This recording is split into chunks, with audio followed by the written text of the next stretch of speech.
Near Innsbruck stands a monument to perversity. Castle Ambras, occupied during the 16th century by Archduke Ferdinand, harbors one of the most terrifying portrait galleries in the civilized world.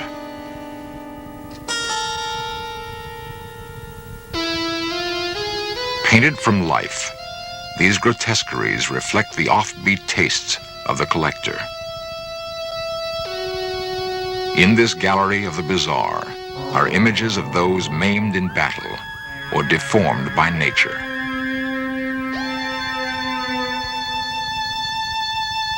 One portrait seems curiously out of place. It's that of a king who ruled not in Austria, but in a land to the east, now called Romania. His brutality earned him the nickname Vlad the Impaler. His real name was Vlad Dracula. Centuries later, Dracula's name and the land he lived in would be used to create a character so unredeemed by human qualities that we still recoil in fascination at his fiendish exploits.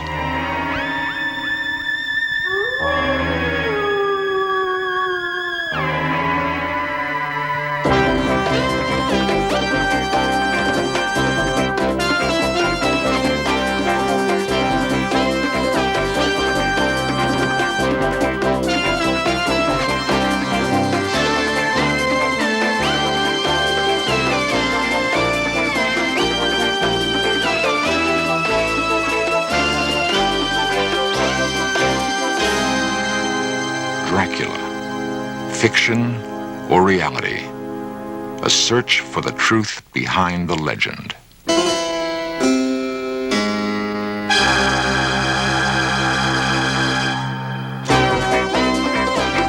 This series presents information based in part on theory and conjecture. The producer's purpose is to suggest some possible explanations, but not necessarily the only ones, to the mysteries we will examine.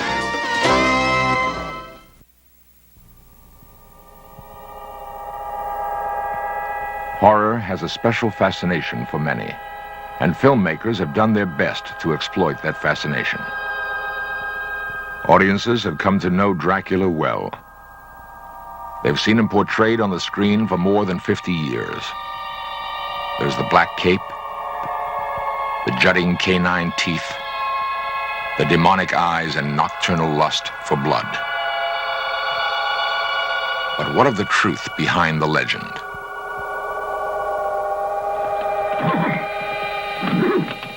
Romania is a land rich in romantic folklore and legends. The tale of the evil Count Dracula is not one of them. The rugged mountains and hidden valleys breed their own mythology. Called Romania's Olympus, Mount Ceflau rises nearly 6,000 feet in the Carpathian Mountains. In pre-Christian times, it was believed to be the home of the gods. Each year, even now, on the first Sunday of August, a pagan ritual is reenacted. Thousands gather by torchlight on Ceflau's shadowy summit to celebrate friendship and love and the renewal of life. During the rest of the year, Ceflau yields its mysteries to few men.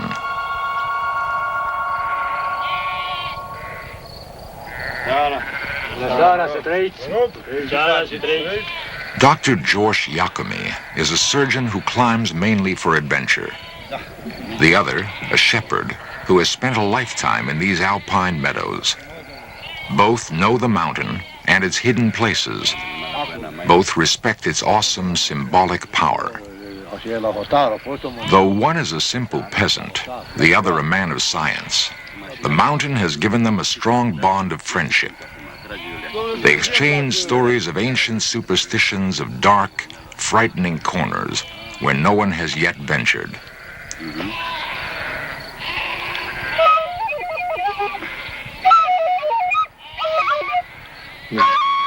The music seems to recall a distant time in these mountains when ghosts inhabited Ceflau. Legends tell of a 15th century nobleman named Budu who loved the king's daughter, Anna. When he was killed in battle, the grief-stricken Anna asked the powerful witch to bring her lover back from the dead. The witch raised Budu from his grave, but as a ghost. While passing over Cheflau, Budu's ghost was struck by the rising sun, turning him into rock. Till this day, on Cheflau's brooding summit, there is a stone megalith known as Budu's Tower. In the nightmare world of superstition and fear, it often becomes difficult to separate fact from fiction. The familiar story of Dracula is a case in point. Since its publication in 1897, Bram Stoker's classic novel of Gothic horror has been read or performed almost continuously. Yet few are aware that the character was based on a real prince of darkness, whose deeds are perhaps more shocking and more terrifying than those of the fictional vampire. Transylvania, stronghold of legend. A place dimly recalled from horror movies as a dark, forbidding region cloaked in superstition and terror. Here, according to popular myth, live the undead, the dreaded vampires who thrive on human blood. Dracula, written by Bram Stoker, perpetuated one myth that has endured for nearly a century.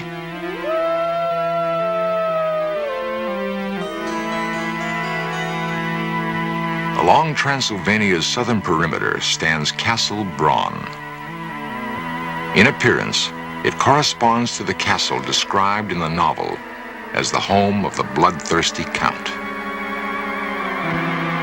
Haunted by his own childhood visions of threatening forests and spooky castles, Bram Stoker created an eerie world that became more than just a horrifying journey into the supernatural. It was also a parable of Victorian repression. Locked inside Castle Dracula's dark walls were hidden passions and secret longings, which erupted into violence and terror.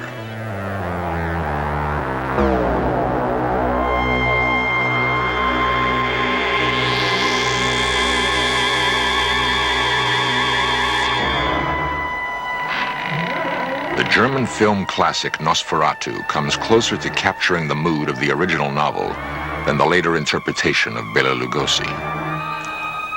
In the book, the hero Jonathan Harker describes his first encounter with Dracula. Holding out his hand, he grasped mine with a strength which made me wince, an effect which was not lessened by the fact that it seemed as cold as ice. Taking Transylvania, a remote place he'd heard of but never seen, as his setting, Stoker evoked chilling images of the living dead.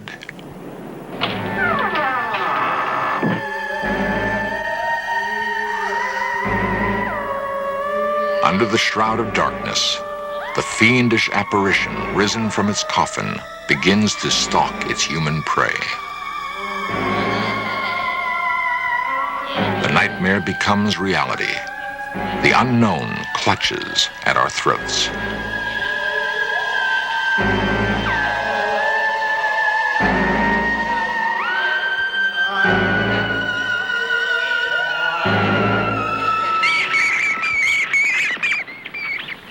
The shrieking of the vampire bat evokes the horror of Dracula.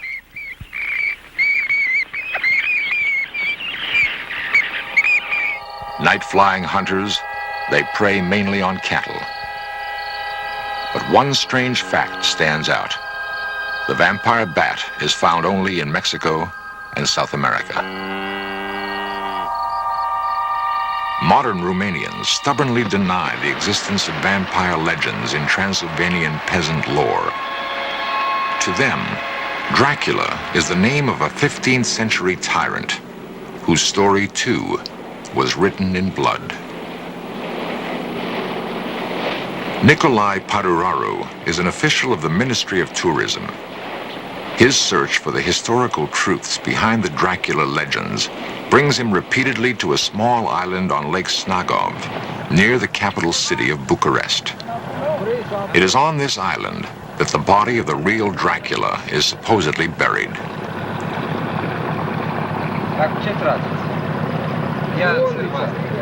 Nikolai knows the island's history and its few inhabitants intimately. A product of Romania's socialist present, he is fascinated by his nation's turbulent past.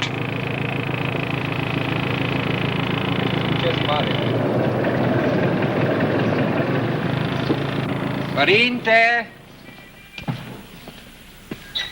Nikolai is greeted by the abbot, who shares his interest in the story of the bloody king who bore the name Dracula. For the two men, the old church has become more than a religious shrine and national monument. Its ancient doors are the gateway to a mystery that for centuries has baffled scholars and historians.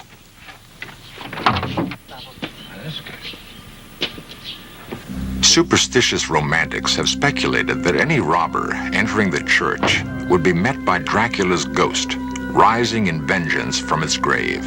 And this, they say, is why he lies buried just inside the door.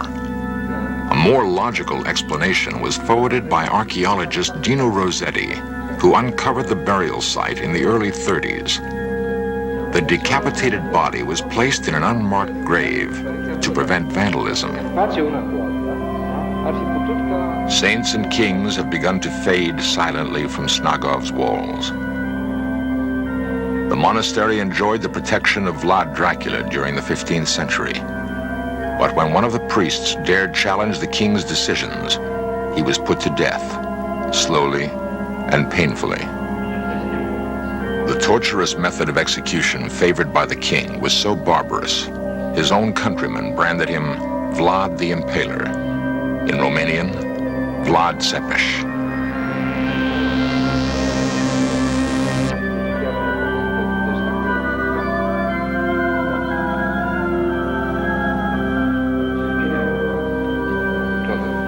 Both men realize that the truth about a man's life is often buried alongside his corpse.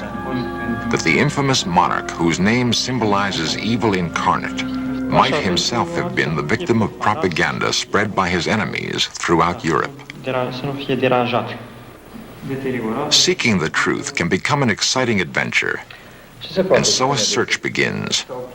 It will unravel some of the mysteries which surround the life of a king they called Dracula, son of the devil.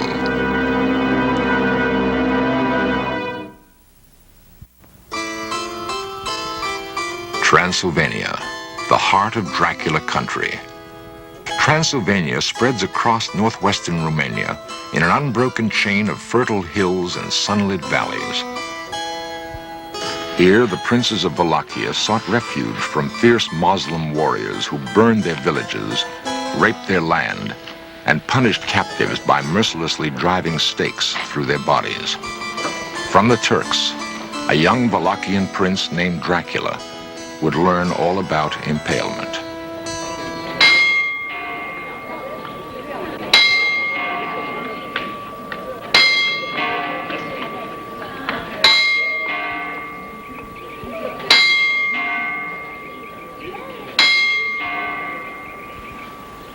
Like an image from an old fairy tale, the town of Sighișoara slumbers peacefully along the gentle slopes of the Transylvanian highlands.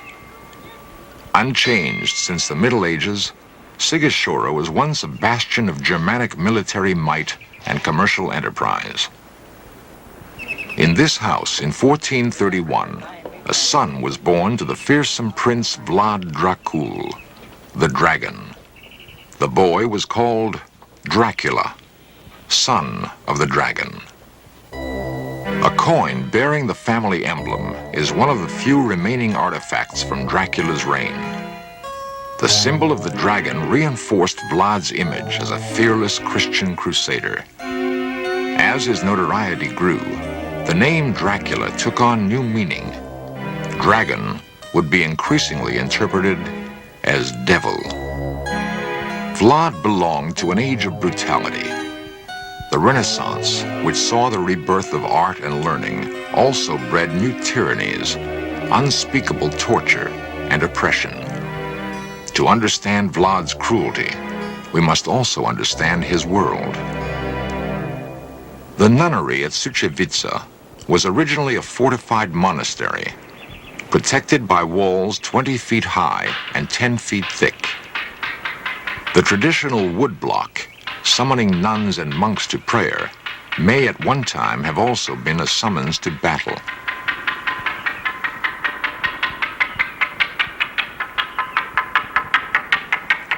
For the monasteries of Romania were more than strongholds of the Christian faith.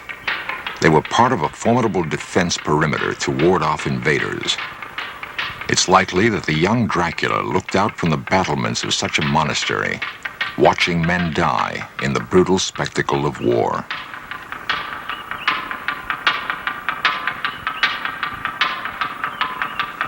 Steeped in the teachings of the Eastern Orthodox Church, Vlad Dracula surely must have developed strong, simple notions of good and evil, of reward and retribution.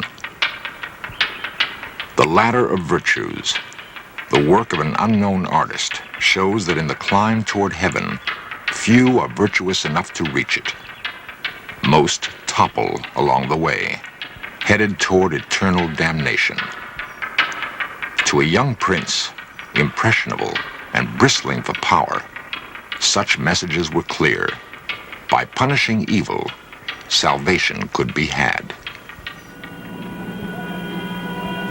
Until the 16th century, Suceava was the capital of the province of Moldavia. Here, Vlad Dracula fled, deposed after briefly assuming the throne of Wallachia at the age of 17. This was the beginning of his second exile. The first time, he'd been sent as a hostage to the Turkish court by his father, a guarantee against war with the Sultan. As Vlad waited in Suceava to take power, he vowed to free Wallachia from Turkish domination and break the power of the nobles and church. In 1456, the second reign of Vlad Dracula began. The greatest threat to his power centered in the German towns of southern Transylvania. Of these, Brasov was the largest. Convinced that her powerful merchants were conspiring with his enemies, furious at their defiance of his trade restrictions, Vlad launched a series of punitive raids against Brasov and neighboring towns, taking a terrible toll of their citizens. How many perished by his command, no one can say. That slow, torturous death by impalement was excessively barbaric, no one can deny. Yet since the only written accounts from that time come from Germany, it's conceivable the atrocity reports were exaggerated. Not so the massacre at Târgoviște, Vlad's capital. During his successful campaign against the Turks, he impaled thousands of enemy soldiers outside the city gates to frighten the invaders. He would be known now for all time as Vlad the Impaler. Viewed through the filter of time, another side to Vlad's character emerges. His bold strategies won the admiration of his Turkish opponents, who also regarded him as just and honest. On the threshold of victory, he was betrayed by his younger brother Radu and forced into political captivity in Hungary. After 12 years, Vlad was restored to the throne by his cousin Stephen the Great. Faces from the present. A few among the 1.5 million who live in Bucharest, Romania's bustling capital. In their city, Vlad the Impaler made his last stand. Not far from the center of Bucharest, with its huge outdoor markets, are archaeological remnants of its past. Layers of history, stripped away, reveal fortifications dating back to the 13th century. Below ground level, there has been unearthed a portion of the original castle built by Vlad Dracula. It was in these haunted surroundings that Dracula planned his last campaign against the Turks. His third and final reign would last only 2 months. On December 14, 1476, he was killed in battle near Bucharest. and according to eyewitnesses, beheaded, perhaps mistakenly, by one of his own troops. Vlad's remains were secretly buried at Snagov. In death's darkness, the prince may finally have found peace.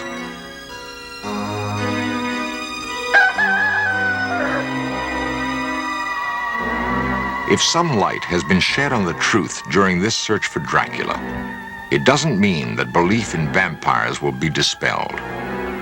Bram Stoker's Dracula will always persist in our minds because in him we have found the perfect symbol for unrepentant evil.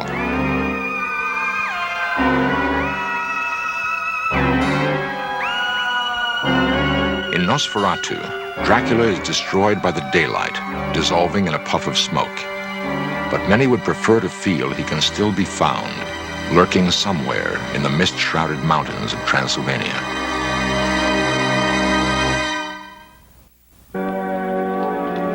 Beneath storybook towers, the old Transylvanian city of Sigashora seems untouched by time. Her people still bear traces of their medieval ancestry, clinging tenaciously to old traditions and religious faith. They are steeped in Sigashora's history, remembering that it once was a stronghold of wealth and power, the home of princes, the birthplace of a king. Vlad Dracula belongs to their heritage, Stoker's vampire to our imaginations. Legends die slowly. The myth of the human being who takes the form of a bat and drinks blood will survive because people choose to believe. Vampires, like werewolves and monsters, serve a purpose. They are representations of our hidden fears. By conquering these nightmare creatures, we purge ourselves of our darkest thoughts, and in so doing, reclaim the human spirit.